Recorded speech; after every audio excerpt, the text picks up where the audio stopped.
আসসালামু আলাইকুম এভরিওয়ান, ছাদ বাগানের রান্নাঘরে আপনাদের স্বাগতম। আশা করি আমার সকল দর্শক ভাই বোনেরা পরিবার পরিজন নিয়ে ভালো আছেন। আমিও আল্লাহর অশেষ রহমতে ভালো আছি। আর এই তো দেখেন, খুব ছোট্ট একটা ভিডিও নিয়ে চলে আসলাম। সব সময় তো দুপুরের রান্না বাড়া শেয়ার করি, আজকে সকাল সকাল চলে আসলাম। সকালের হালকা পাতলা নাস্তা বানাবো, আপনাদের সাথে শেয়ার করতে চলে আসলাম। আশা করি আপনাদের খুব ভালো লাগবে। আর আমার লক্ষ্মী আপুদের ভাইয়াদের বলছি, আমার ভিডিওটা যখনই দেখবেন, ভিডিওটা দেখা মাত্র অবশ্যই ভিডিওর শুরুতে একটা লাইক দিয়ে নেবেন আপুরা ভাইয়ারা। একটু পাকা টমেটো, কাঁচা টমেটো, নতুন আলু দিয়ে ভাজিটা করতেছি। শীতের দিনে সকাল সকাল উঠে নাস্তা বানানোটা একটু কঠিন, শীত লাগে, করতে মন চায় না। একদম হালকা মশলা দিয়ে ভাজিটা করব। সামান্য পরিমাণে হলুদের গুঁড়া দিলাম, একদম অল্প, সামান্য পরিমাণে মরিচের গুঁড়ো। এটাকে আমি কাঁচামরিচ কেটে দিয়েছি, তো এই জন্য মরিচের গুঁড়োটা কমে দিব। দেব স্বাদ মতো লবণ, পরিমাণ মতো তেল দিয়ে তেলটা গরম করে নিয়ে ভাজিটা দিয়ে দিয়েছিলাম, ভিডিও করতে ভুলে গিয়েছি। আর আলুর সাথে পেঁয়াজ, কাঁচামরিচ, টমেটো, আলু একসাথে কেটে নিয়ে ধুয়ে ভাজিটা করে নিচ্ছি আর কি।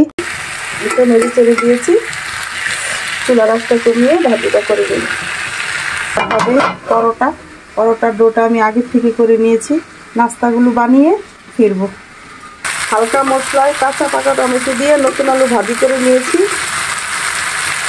নতুন আলুর যে একটা স্মেল বেরিয়েছে, তারপর টমেটোর একটা গ্রান আছে। এই পর্যায়ে দেখেন একটু ধনিয়া পাতা দিয়ে দিলাম, ধনিয়া পাতা দিয়ে নেড়ে চেড়ে নামিয়ে নিব।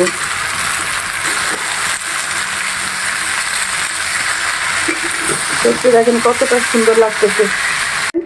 গরম গরম নতুন আলু টমেটো দিয়ে ভাজি, আর এই তো রুটিটাতে একটু রহস্য আছে। পরোটার জন্য তৈরি করেছিলাম, রুটি হলো কাঁচা আটা রুটি, সিদ্ধ আটা রুটি না। পরোটা বানাইতে যাই আর রুটি বানাই ফেলছি। পরোটার জন্য ডো তৈরি করেছিলাম, সবাই বলল যে রুটি খাবে। এখন কি করব, পরোটার ডো দিয়ে রুটি তৈরি করে ফেললাম। দেখেন সুন্দর হয়েছে কিন্তু রুটিগুলো।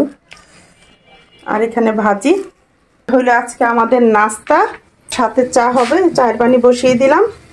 কে কে খেয়েছেন 2 রকমের টমেটো দিয়ে নতুন আলু ভাজি, অবশ্যই কমেন্ট করে জানাবেন।